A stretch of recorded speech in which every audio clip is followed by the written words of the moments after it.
गांव की शाम होने वाली थी। आसमान में काले घने बादल ऐसे छा गए थे जैसे दिन में ही रात हो गई हो।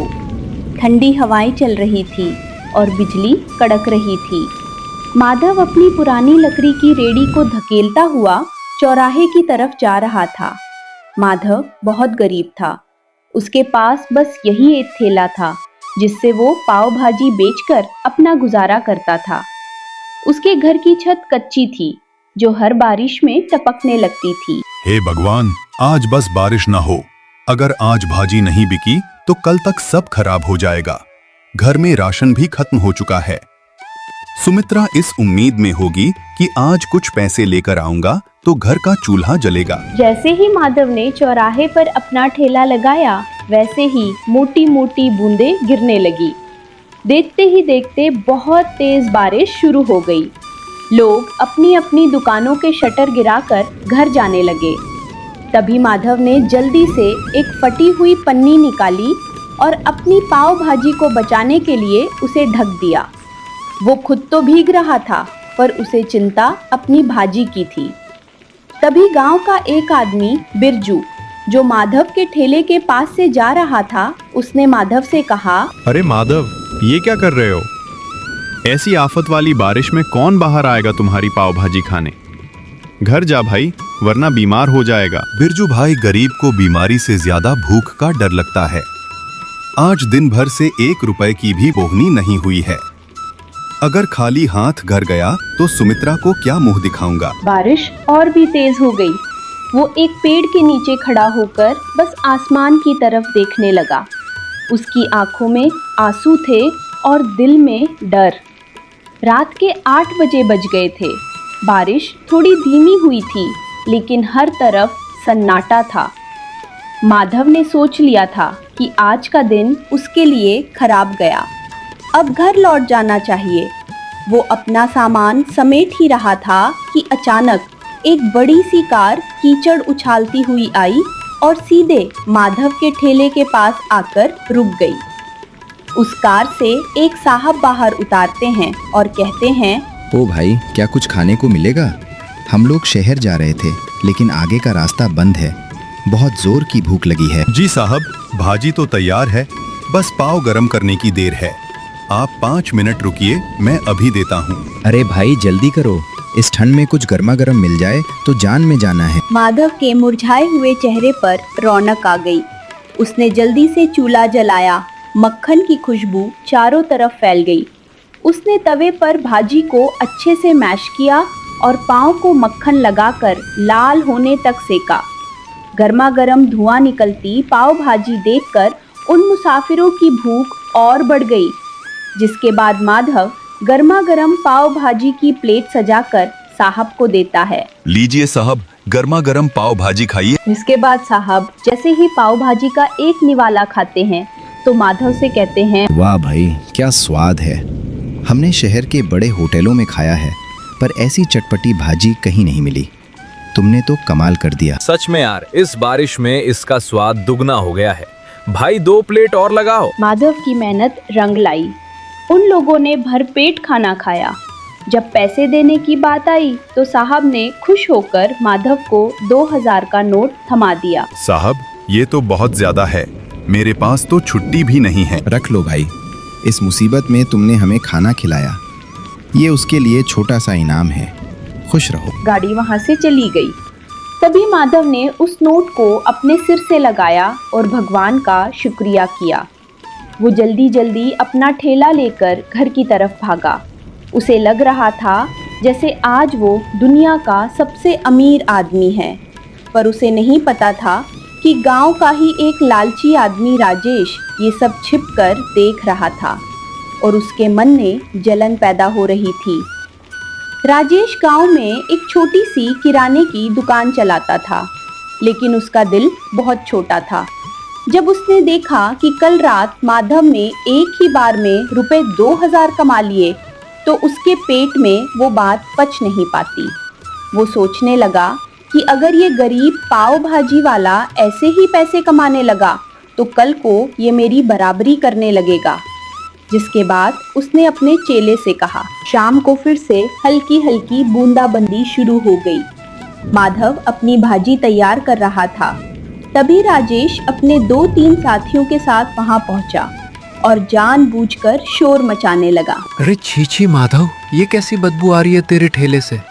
इस भाजी में सब्जियां सड़ी हुई इस्तेमाल कर रहा है क्या? कल रात शहर वालों को तो ठग लिया और अब हमें बीमार करने का इरादा है क्या? नहीं राजेश भैया, ये आप कैसी बात कर रहे हैं? सुमित्रा ने सुबह ही मंडी से ताजी गोभी और मटर लाकर दिए हैं और अपने ठेले पर सफाई का पूरा ध्यान भी रखता हूँ। अरे चुप कर, सबको दिख रहा है कि तू बारिश के गंदे पानी में पाव सेक रहा है। गांव वालों सुन लो, अगर माधव की पाव भाजी खाई तो पेट खराब होना पक्का है। कल रात जो लोग खाकर गए थे, सुना है उनकी तबीयत बिगड़ गई है। राजेश की बात सुनकर जो एकद लोग आने वाले थे वह भी चिटक गए।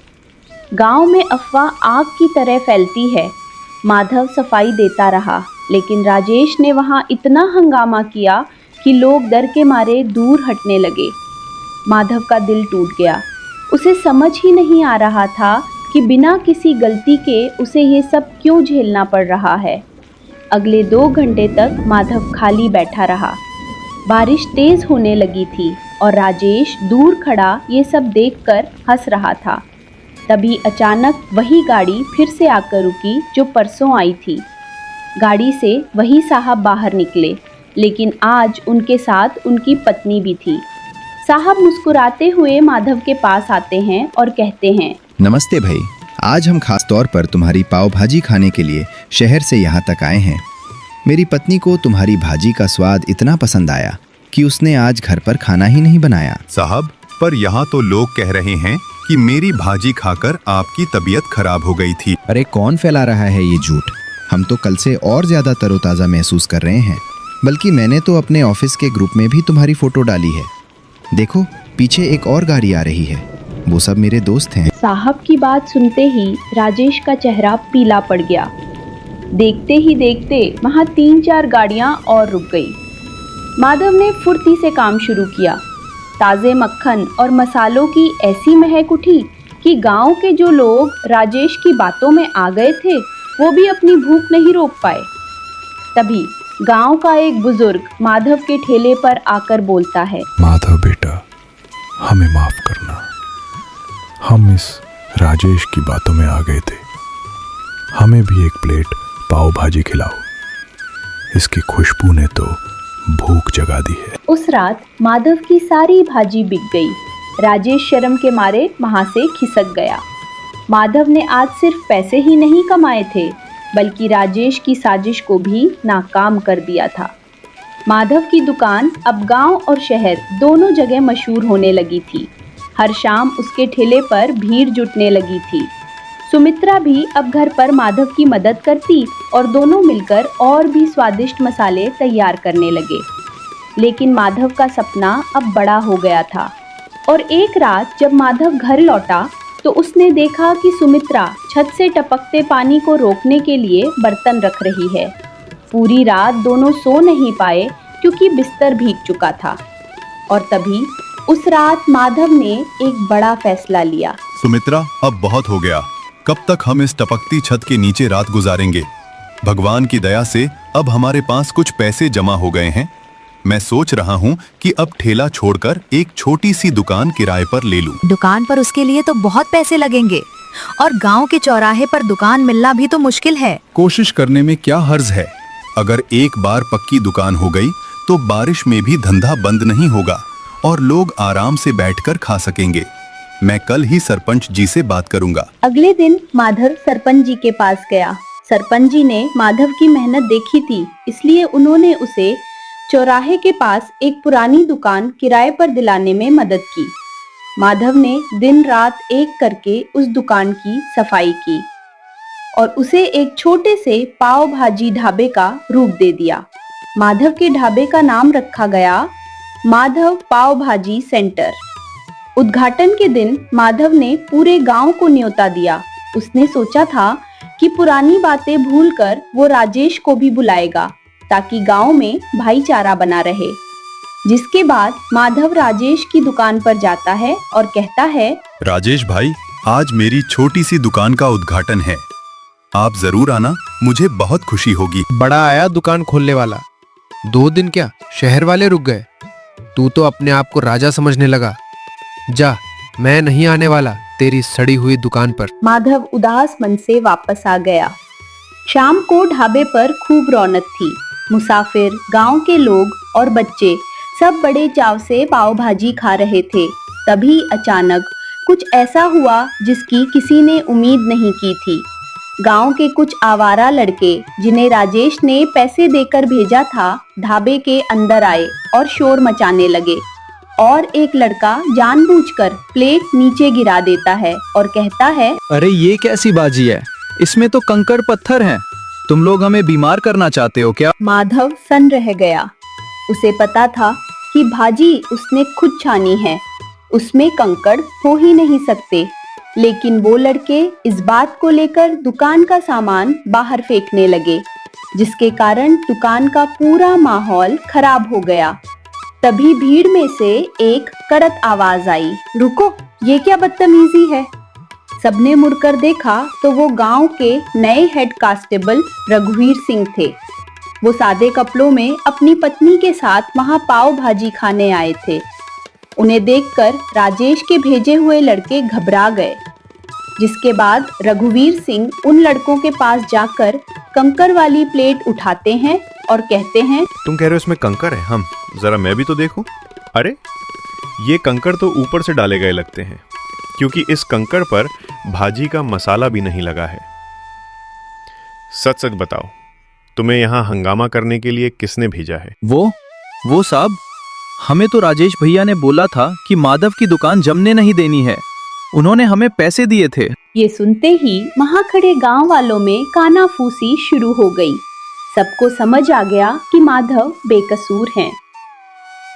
जिसके बाद रघुवीर सिंह ने उन लड़कों को डांट कर भगा दिया और माधव से कहने लगे, माधव भाई डरो मत, तुम्हारी ईमानदारी ही तुम्हारी सबसे बड़ी ताकत है। आज से यहाँ तुम्हें कोई परेशान नहीं करेगा। चलो अब हमारे लिए 2 प्लेट बढ़िया सी पाव भाजी लगाओ, बहुत भूख माधव लगी की है। आंखों में आंसू आ गए। उसने हिम्मत जुटाई और फिर से काम शुरू किया। उस दिन के बाद गांव वालों का भरोसा माधव पर और भी ज्यादा बढ़ गया। माधव का काम अब दिन दुगनी रात चौगनी तरक्की कर रहा था। दूसरी तरफ राजेश की जनन कम होने का नाम नहीं ले रही थी। उसने सोचा कि अगर माधव पाव भाजी बेचकर अमीर हो सकता है तो मैं क्यों नहीं।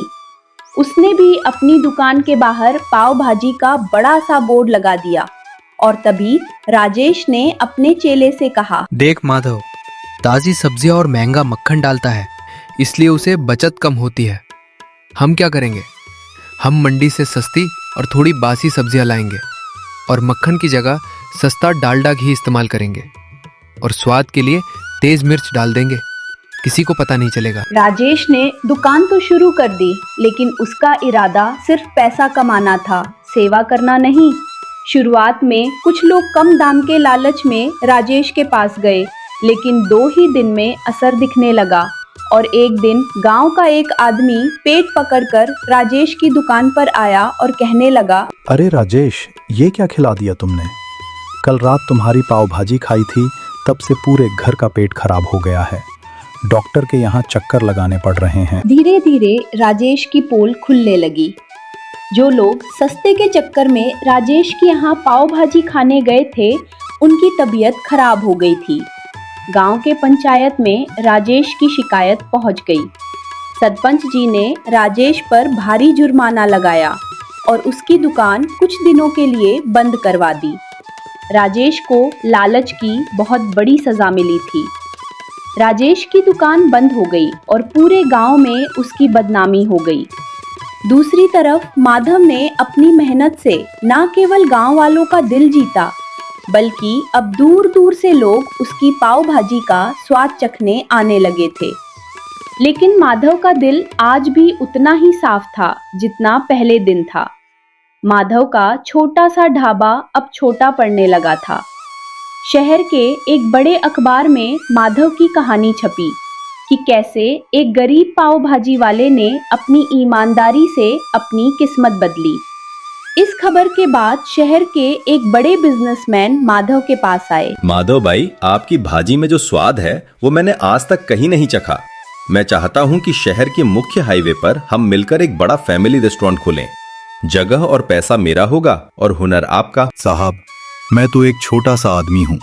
मुझे डर लगता है कि कहीं मैं इतनी बड़ी जिम्मेदारी संभाल पाऊंगा या नहीं। क्यों नहीं संभाल पाएंगे? आपने कीचड़ और बारिश में ठेला चलाया है, ये तो फिर भी छत के नीचे का काम है। आपको भगवान ने मौका दिया है, इसे मत छोड़िए। माधव मान गया।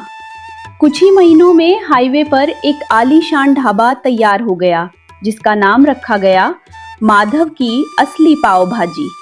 अब माधव के पास काम करने के लिए कई लोग थे, लेकिन वो आज भी खुद खड़े होकर भाजी का मसाला तैयार करता था ताकि स्वाद ना बदले। माधव अब एक बड़ा आदमी बन चुका था। उसने गांव में अपने लिए एक पक्का और सुंदर घर बनवा लिया था। एक दिन जब वो अपने पुराने गांव के चौराहे से गुजर रहा था, तो उसने देखा कि राजेश अपनी दुकान के बाहर बहुत उदास बैठा है। उसकी दुकान पर धूल जमी थी और वो बहुत कमजोर लग रहा था। जिसके बाद माधव राजेश के पास जाता है और कहता है, राजेश भाई, राम राम, क्या हालचाल है? माधव, तुम यहाँ। भाई मुझे माफ कर दो, मैंने तुम्हारे साथ बहुत बुरा किया, तुम्हारी दुकान उजाड़ने की कोशिश की।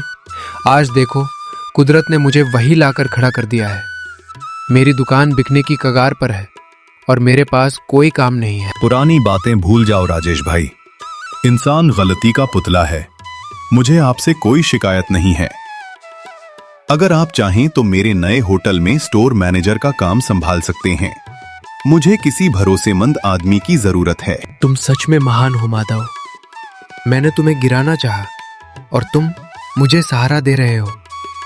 मैं वादा करता हूं, अब कभी लालच नहीं करूंगा और पूरी ईमानदारी से काम करूंगा। माधव ने राजेश को गले लगा लिया। गांव वाले ये देखकर दंग रह गए कि कैसे एक गरीब पाव भाजी वाले ने न केवल गरीबी को हराया, बल्कि अपने दुश्मन को भी अपनी अच्छाई से जीत लिया। माधव की कहानी हमें सिखाती है कि बारिश चाहे कितनी भी तेज हो, अगर इरादे पक्के हो तो सूरज जरूर निकलता है। तो दोस्तों, आप लोगों को ये कहानी कैसी लगी, कमेंट करके जरूर बताएं और ऐसी कहानियों को देखने के लिए वीडियो को लाइक करें और चैनल को सब्सक्राइब